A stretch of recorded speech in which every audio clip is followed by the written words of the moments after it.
Hi everyone, it's Andrea over at Sewspire.com, just popping in to give you a preview of this Friday's sewing project.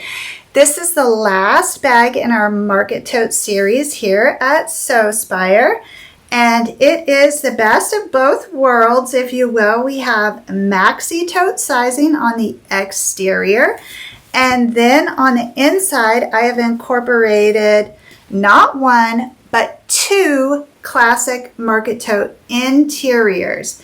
So you have a big, beautiful divided interior compartment that you can customize any way you like. You have the ability with this basic design here to add pockets to the front, to the rear, to interior compartment 1 or interior compartment 2.